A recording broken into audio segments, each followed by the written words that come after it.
영재 씨가 전직 군인이셨다고. 맞아요.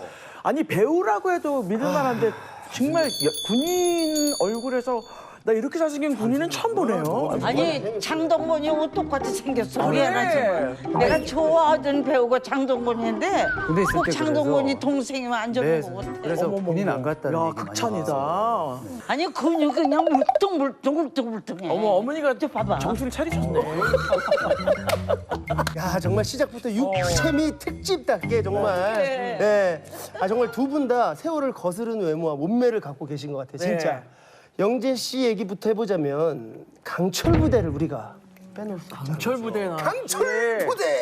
처음에는 저도 그 강철 부대라는 프로그램에 네. 원래는 섭외 그 참가자로 오. 미팅을 갔어요. 갔는데 제가 특전사에 10년 동안 했고 제가 했던 얘기들을 막 했습니다.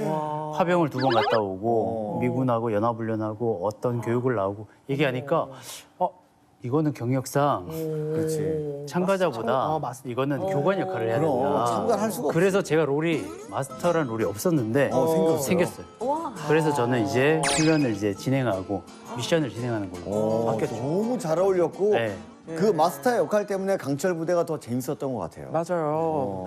군인 시절 얼마나 그 인재였어요? 사격도 1등하고 체력도 제가 간 부대에서 장교인데도 1등을 하고 특공무술 이런 거에서 그럼 태권도 뭐 이런 유도 뭐 이런 것도 뭐 있잖아요. 무술. 그런 거 다 그 합쳐가지고 몇 단이에요 지금? 지금 뭐 유도, 태권도, 뭐 특공무술 이런 거 다 해서 한 13단. 와. 13단? 네, 13단까지만 따고 안 땄어요. 와, 아니 의미가 누님 너무 앞으로 나가서 지금 흥분하셨는데 계속 네가 막아줘. 점점 앞으로 나가. 나도 모르게 자꾸만 다가가게 된다. 사실 더 딸 수 있는데 의미가 없어서 안 땄어요. 네, 의미가 없고. 네. 근데 그때는 미친 듯이 그냥 운동만 하고 나는 무조건 군인이다 보니까 무조건 싸워서 이겨야 된다. 진짜 사람이 아니라 초인 수준이에요. 초인. 맞아. 그냥 마스터 시킬만 했네. 그래. 영재 씨가 나온 특수부대는 훈련량이 엄청났었을 거라 같은 생각이 드는데요. 제가 있었던 부대가 707이라는 대테러 부대입니다. 707? 707이라고 해서 이름이 벌써 좀 이름이 뭔가 멋있잖아? 있죠. 그러니까 뭐냐면 여러분들이 이제 국민들이 테러범에게 납치가 당하면 구출하는 부대, 쉽게 얘기해서. 네. 그리고 정말 가장 저 위험한. 친구한테 구출 당하고 네. 싶어. 근데 이제 많이 베일에 가려 있고 임무 자체가 보안상도 있고 제가 이제 군대 있을 때는 제 얼굴 이름이 다 2급 비밀이었습니다. 와, 그 아저씨의 원빈처럼. 네. 와 진짜. 그리고 이제 훈련 같은 것들도 그러니까 육지에서 그리고 바다에서 하늘에서 할 수 있는 육해공. 네, 육해공이라고 전부 다? 하잖아요. 우리가 이제 먹는 그 선생님 육해공이 아니라 금방 파악하셨네요, 성향을. 아, 먹는 걸로 어떻게 눈치채셨어요? 예. 일단 육지에서는 저희가 40kg 정도 되는 군장을 메고 천리를 걸어갑니다. 설리면 그러면 부산에서 서울까지 걸어서 가는데 40kg를. 40kg를 메고 군장. 일주일 동안 세상에. 일주일 동안 진짜 빨리 온다. 네, 안 자고 계속 걷는 거예요. 안 자고. 안 자고. 네, 안 자고. 안 그게 자고요? 기본입니다. 미쳤다. 그리고 이제 바다에서는 아침 먹고 물에 들어가서 거의 저녁 먹을 때까지 한 10km씩 수영을 하는데 그것도 이제 겨울에도 물에 들어가고 겨울에도요? 네. 저체온증 위험한데? 영하 거의 체감 온도가 30도, 40도 되는 데서 생존을 해야 돼요. 그 저체온증도 견뎌야 되고. 야, 우리가 알고 있는 그 베어 그릴 같은 분이네요. 그렇죠. 그걸 이제 거의 매년 하는 거죠. 그리고 하늘에서는 25,000피트면 여객기 우리 여행 갈 때 그 여객기가 올라가는 거기에서 문을 열고 뛰어내려서 낙하산을 타고 이제 멀리 날아가는 어머. 그런 저 이제 진짜 네, 너 얼마나 훈련입니다. 낙하했던 몇 번 했어요? 저는 한 330번 정도 뛰어내렸어요. 330번이요? 네. 어머 저 사람 생각보다 대단한 진짜. 아 그리고 제가 사실 하늘을 그 정도 날았죠. 좀 연이 있어서 들은 얘기가 있어요. 뭐요? 저렇게 훈련을 받다가 목숨을 잃을 뻔한 적도 있다고 들었는데 어떤 일이에요? 많을 것 그게? 같아. 죽을 뻔한 고비가 몇 번 있었는데 그중에 제일 진짜 죽음 직전까지 간 게 고공강화라고 해서 방금 얘기했던 그 뛰어내리는 거 있죠. 25,000피트 정도 올라가서 뛰어내렸는데 군장을 메고 가요. 왜냐면은 뭔가 어디 싸우려면 식량도 가져가야 돼, 탄약도 가져가야 되고 집과 장비를 가방에 넣어 가는데 뛰어내렸는데 이 가방이 공중에서 풀리는 바람에 어머. 이게 제 몸이 뱅글뱅글 돈 거예요. 하늘에서. 어머. 근데 떨어지는 속도가 어머머머. 시속 200km입니다. 시속 200km로 밑으로 땅으로 떨어지는데 낙하산을 필 수가 없는 상태였어요. 그거 필수가 없지. 내 정신이 무게가 너무 세니까. 너무 빨리 돌다 보니까 내가 낙하산을 피게 되면 낙하산이 몸에 걸려가지고 꼬여가지고 그때 정신 차렸어요? 그때 거의 정신을 잃었죠. 기절을 했는데 정신 차렸어요. 제가 지상의 땅에서 수도 없이 수백 번 연습했던 그 메모리가 머슬 메모리가 있어서 어떤 신호가 있어요. 고도를 알려주면서 이제 낙하산 펴 그러면서 삐삐삐삐삐 막 알려줘요. 어머머머. 그 소리를 듣고 기절한 상태에서 몸이 그냥 움직인 거예요. 아, 무의식적으로. 무의식적으로 그 낙하산을 피고 저는 떨어졌는데 피고 나니까 땅 바로.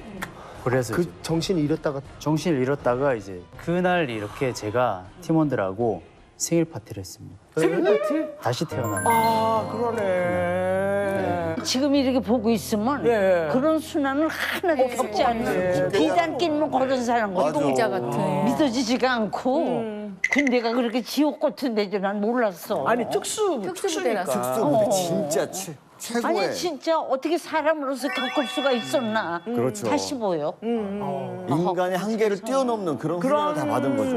훌륭한 군인이. 우리나라를 위해서 받은 거예요. 그렇지. 진짜. 그렇게 다시 태어나는 경험도 하고 죽을 뻔한 고비를 몇 번 넘기니까 스스로에 대한 마인드셋이라고 해야 되나요? 그런 뭔가 좀 평온함이 생기더라고요. 제대한 지 실례지만 지금 얼마나 지금 되셨죠? 제가 14년 말에 전역을 했거든요. 거의 10년이 다 10년 돼가고 전에요? 네, 계속해서 몸 관리를 하고 그거 생활을 하다 보니까 예. 저는 그게 아깝다고 해야 되나요? 그 몸에 배이니까 그 습관이 지금도 계속해서 계속 이어져서 운동하세요? 군대 있을 때 전 체지방으로 우리 얘기 많이 하잖아요. 그때는 한 4% 5%대. 와, 저거 진짜 지금도 전역하고 나서 12자리 두 자리 수가 된 적이 없어요. 진짜로요? 네, 지금도. 와. 이쯤에서 우리 제작진이 또 준비했군요. 감사합니다. 최영재 씨의 현재 육체미를 잘 볼 수 있는 영상을 준비했다고 합니다. 궁금하다. 저거 진짜 힘든데. 상체로만 올라가는 거잖아요. 네, 이게 제가 40살 때 40살. 11m 이걸 어떻게 올라가? 올라가는 건데 부러워요. 네, 올라가서 이제 저기서 또 지금 턱걸이를 하는 턱걸이를 하고 있는 거야? 국전사 있을 때 밥 먹으러 가기 전에 항상 저렇게 올라갔어요. 사람이 아니네. 이거 얼마 전에 네. 야 이거 봤어요. 그러면 얼마 전에 네, 뭉쳐야 찬다. 뭉쳐야 찬다에서 60km 모래사나 오래 버티기인데 야 1등 했어. 마지막에 이제 외발로 1등. 미동이 없어. 멋지다, 진짜. 어머머머. 저기에서 이제 31명 중에 이제 1등을 했습니다. 야, 저 여유로운 모습. 야 이건 박수다. 야, 진짜. 와, 정말 정신력이 놀랐습니다. 멋있다. 예. 이쯤에서 정말 궁금해졌는데 네. 영재 씨 결혼을 하셨나요? 결혼한 지 13년 차 정도 됐습니다. 10년 결혼하고 결혼했습니다. 10년 만나고 결혼한 지 13년. 와, 사람이 20살 정말 때 만났습니다. 남자가 사랑도 의리라고. 의리 있어. 그런데 이 영재 씨가 지금의 몸을 만들고 유지할 수 있는 거는 군대 훈련이 아니라 2딸 육아 때문이라고 하셨다고 해요. 네. 이제 사실 군대는 훈련을 제가 정말 힘든 훈련을 많이 끝도 없이 참아봤는데 육아를 하게 되니까 제가 그렇게 이 체력이 약한가? 뭔가 멘탈 붕괴가 오는 거예요. 우리 딸을 3시간을 보는데 너무 힘든 거예요. 제가 거의 넉다운이 된 거예요. 육아가 특수부대 훈련보다 힘들어. 라는 걸 육아 힘들지. 느꼈어요. 육아에 끝이 없다. 맞아. 훈련은 천리행군. 그래서 400km 걸으면 끝나지. 끝이 있지. 마지막 딱 끝났어. 근데 육아는 얘가 이러고 있다가 또 울고 또 이게 무한 반복이니까 제가 지금 너무 힘들죠. 애기 몇째? 지금 이제 딸 둘인데 9살, 11살이고. 아, 다행이다. 좀 컸다. 지금은 이제 몸으로 놀아주는 건 좀 끝나서 그래도 괜찮은데 이제는 축구를 같이 하자고 그래서 굉장히 딸들에 대한 사랑이 정말 대단하신 분이에요. 딸바보구나. 그 딸들을 위해서 네. 총 대신 가위를 들었다고. 가위. 가위. 그게 뭐? 제대 후에 이제 딸이 생기니까 저는 딸이 막 사춘기 지나가면서 사실 아빠와 가까워지기 힘들잖아요. 힘들죠. 어떻게 하면 더 친밀감을 가질 수 있을까 고민을 하다가 미용을 배워보자. 아빠가 미용사면 딸이 아빠한테 머리를 잘라달라고 하고 뭐 아빠한테 와서 아빠 뭐 이렇게 해줘. 아빠 나 이렇게 뭘 해줘. 그러면은 자연스럽게 대화를 하면서 친해지잖아요. 그래서 제가 정말 열심히 해서 파마 만능국대에서 국가 자격증을 땄죠. 미용실도 차렸어요, 지금. 미용실도 차렸습니다. 진짜네. 안 어울려. 처음에는 군인인 줄만 알았는데 헤어 디자이너 선생님이야. 네, 저희 둘째 딸인데 파마를 해주고 있거든요. 네, 첫째 딸, 둘째 딸. 어머, 귀여워라. 딸들이구나. 네, 건강하다, 아들이. 저녁 후에 가장 잘한 일 중에 하나. 진짜 잘하셨어요.